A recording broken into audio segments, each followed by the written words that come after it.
A few months ago, it was announced that Red Bull is back to Age of Empires 2 and that we will be in a castle, only this time in Spain. I was recently announced as a caster, which is why I say we, but very excited to be back. And of course, it's been pretty big deal to see who are going to be the players there.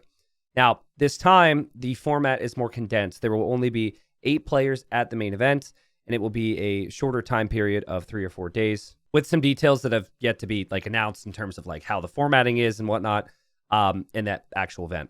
As far as players go, a lot of people were asking me during this whole ladder qualifier, where's Viper and where's Tato? And so I'll say right off the bat, Viper and Tato already invited for the main event.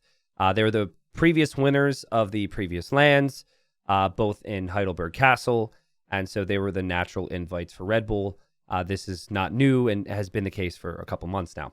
However, there is a ladder qualifier that just concluded where 4 people could get in via the ranked ladder.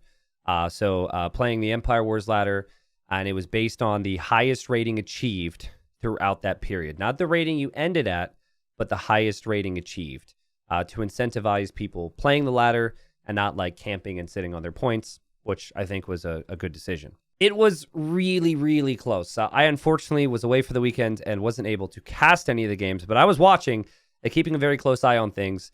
And so Leary came in at the number 1 position. Hera came in at the number 2 position. Sebastian came in at number 3 position. And then MBL stayed at number 4. But it was very close. And so in the last 2 hours, it really felt like it was secure that Leary didn't even play the last 2 days, was secure. Hera was pretty secure. He didn't play a ton, wanting to feed. They didn't want to feed points to the lower players, right, who were trying to catch up to them. Sebastian, also, when he got to 2100, kind of settled down. But so that wasn't really in question the last 2 to 3 hours. But MBL was at 2088 when you had Yo and Vinchester very quickly on their tails. And it was very interesting. You had a situation where it was only Yo and Vinch queuing. And then everyone thought, well, MBL's not going to play. Why would MBL play? Because if MBL loses, while he still keeps his highest rating, he'd be giving a bit more elo to Yo or Vinchester. But there was a period where MBL queued up and played a game. And it was fascinating because he lost the game to Vinchester. Only it was Yo who needed the points more, right? So then everyone was like, oh, is Yo going to have an opponent here? Yo is the closest. There's only so much time. And then Yo got Barrels, and everyone's like, why did Barrels queue up? Barrels can't even qualify. It was a whole thing. But basically, anyways, it came close. Yo ended at 2074, which was his elo highest, but he was still 1 win away at least from beating MBL's highest.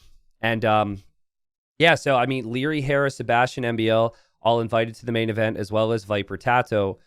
And we're going to talk about that in just a second. I'm going to give all my thoughts on how that qualifier played out.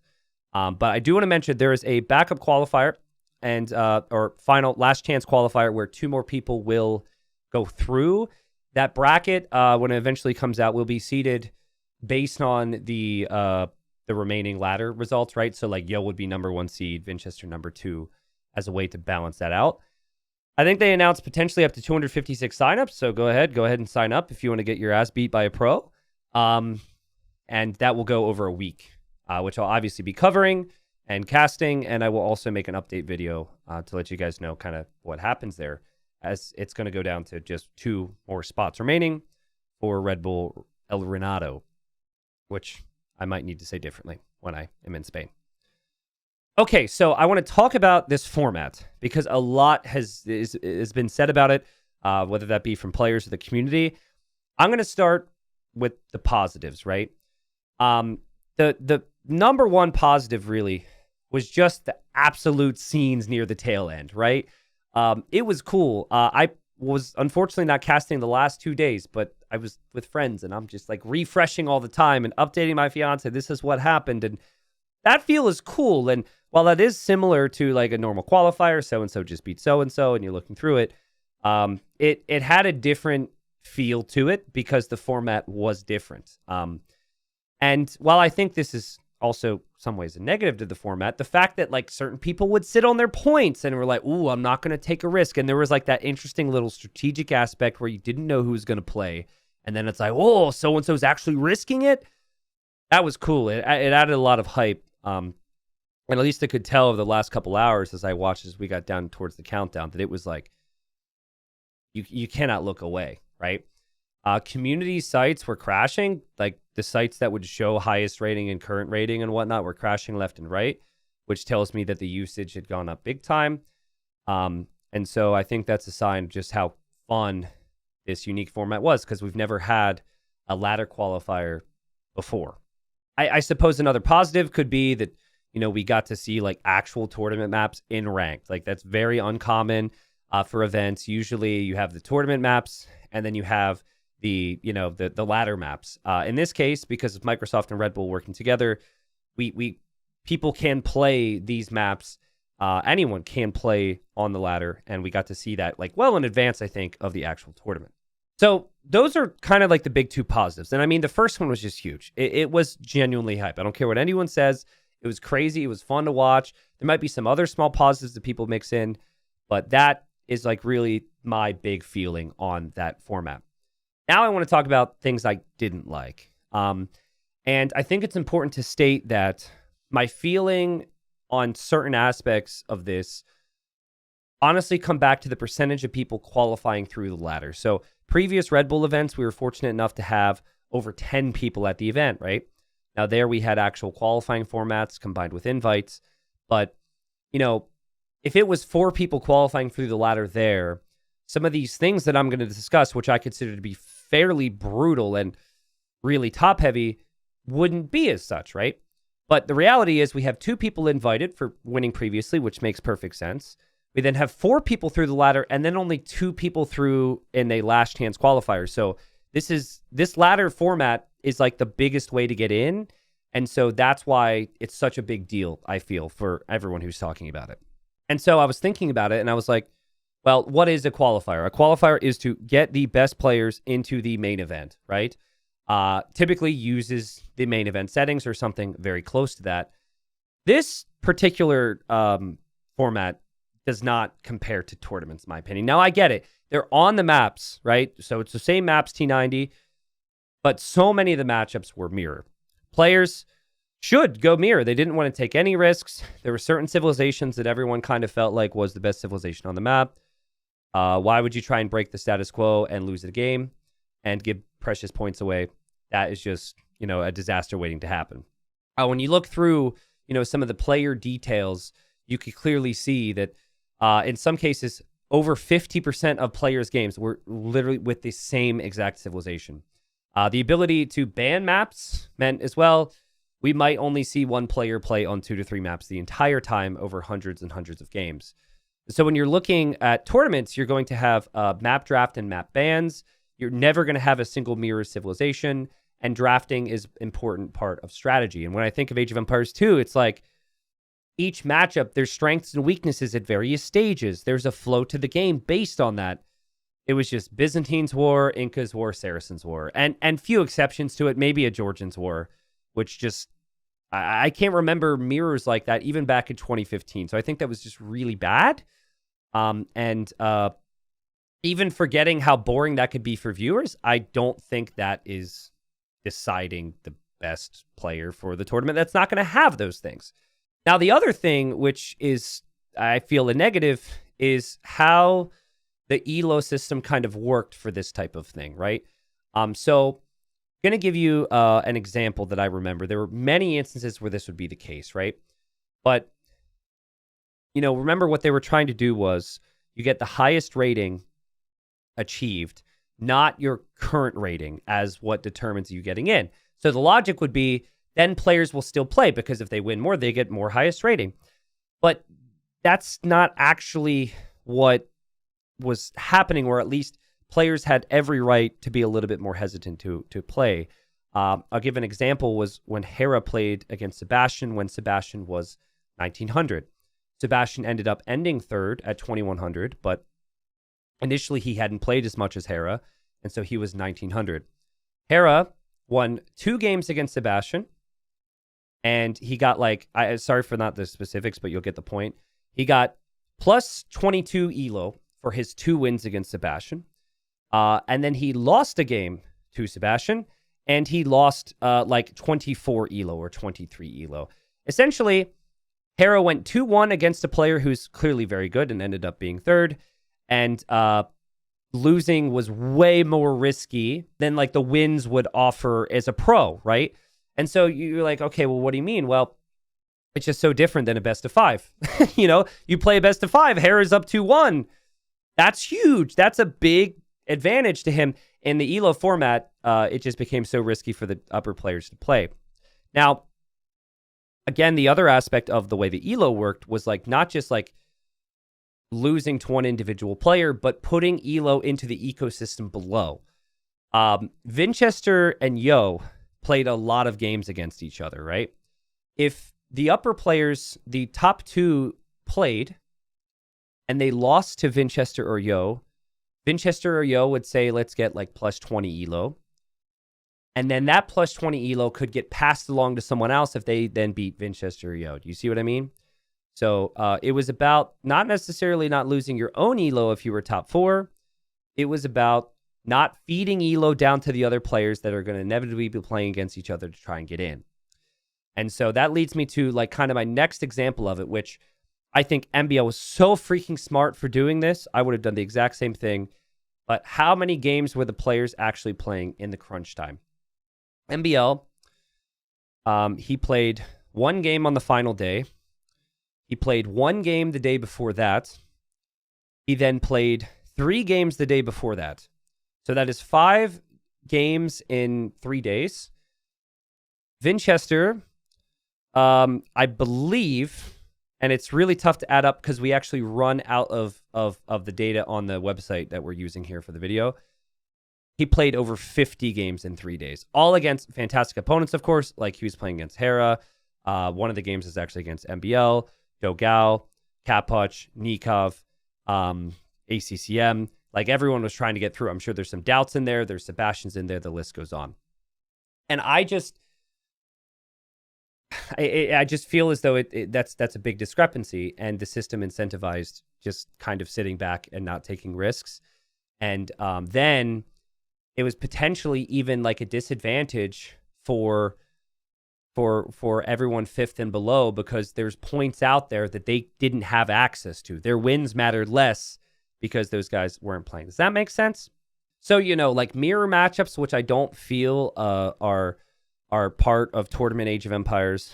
Big discrepancies in like the meaning of a win and a loss, where the upper players would just rather not play because they'd need basically like 2 wins to match like someone in 7th position's 1 win.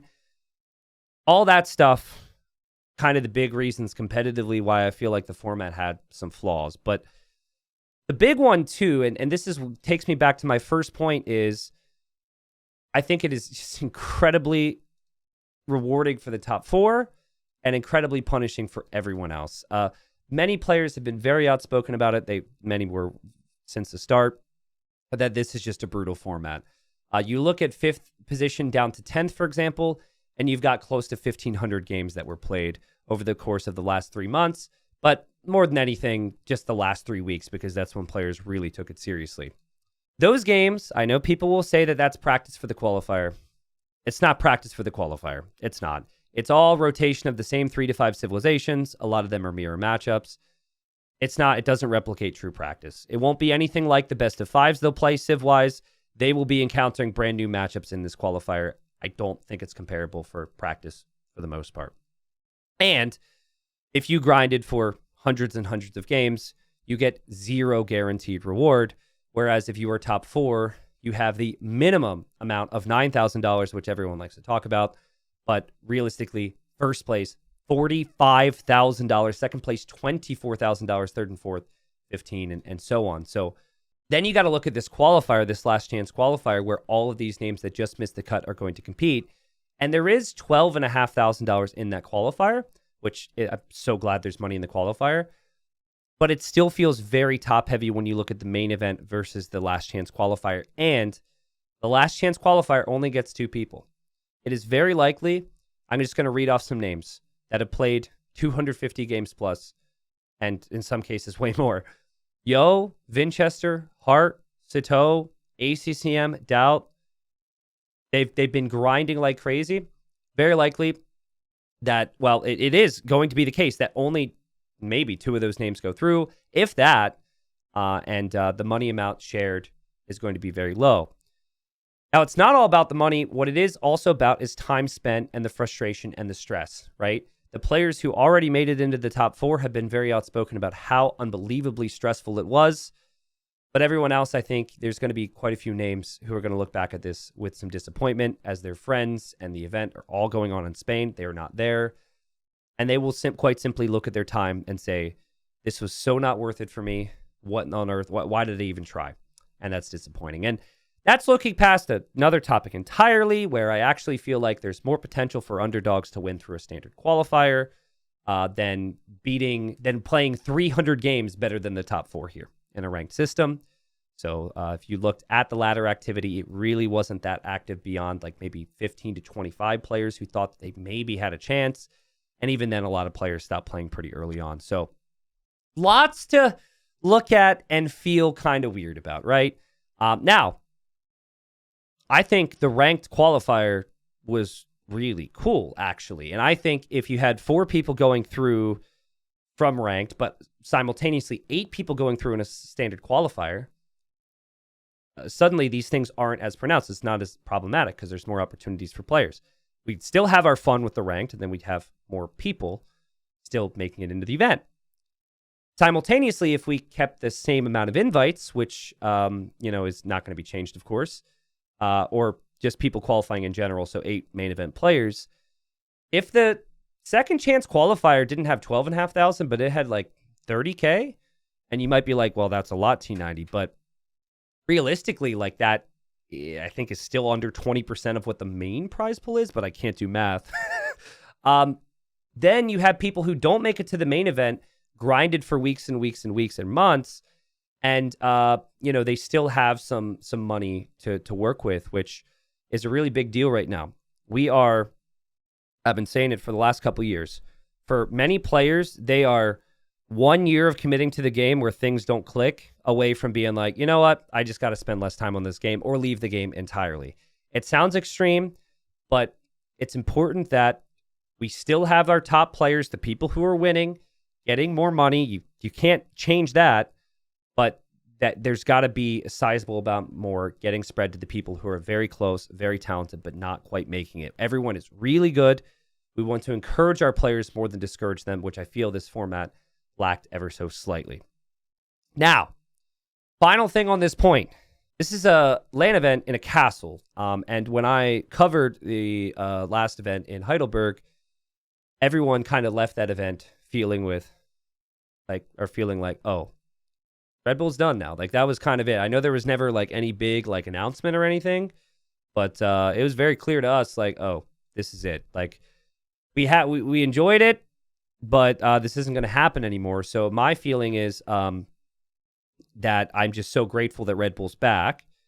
And you guys do not realize the amount of cost from Microsoft and Red Bull's side to make these types of things happen. Now, there's 2 sides to that. It's insane that Red Bull's back and we're going back to a castle. We can be grateful for that. I also think that at the same time, we should speak about these things and what could maybe be done a little bit differently next time. But again, I feel a lot of it's the percentage of the people and how they qualified, and the percentage of the prize pool split that really takes it back to being too brutal for the players. What they're probably not going to change. They can't change any of the invite amount now. Just randomly tacking on 8 players that are going to get invited to a castle is a lot, and most likely they didn't do it because of how costly things were, and I understand that. They're probably not going to tweak the prize pool amount for the qualifier or anything now either. But, those are the things that probably make this system a little bit more brutal at the end of the day. So, yeah, last chance qualifier comes up. It's August 10th through 18th. So it's 8 days. The last couple days, at least, I'll be covering in detail. The early rounds usually is a little bit stompy. But I'll make a follow-up video on who's going to be there. And then as details come out for Red Bull on how the format will look and all that, obviously, we'll let you guys know as well. Basically, to sum up my thoughts, I think this format was fun and unique and good in a lot of ways. I think there's a lot to learn from and a lot that can be changed in the future. But yeah, I just wanted to kind of like formally speak my mind on it. It can work, but if it's like this again, I think it would be really, really bad for the scene. So we'll see how things go. But that's it, guys. That's it. Thanks for watching. Hope you enjoyed my little run through and my opinions. If you disagree with me, that's completely fine. I think it's cool that we are experimenting with more formats in the scene, and obviously that we're going to be back in a castle in Spain. That's pretty freaking cool. I don't know if they're going to make me wear a costume again, but hopefully it doesn't look as ridiculous as this one. We'll see how that ends up going when the main event rolls around. But for now, that is it for me. Thank you, everyone, for listening to my TED Talk, and I'm off. See ya.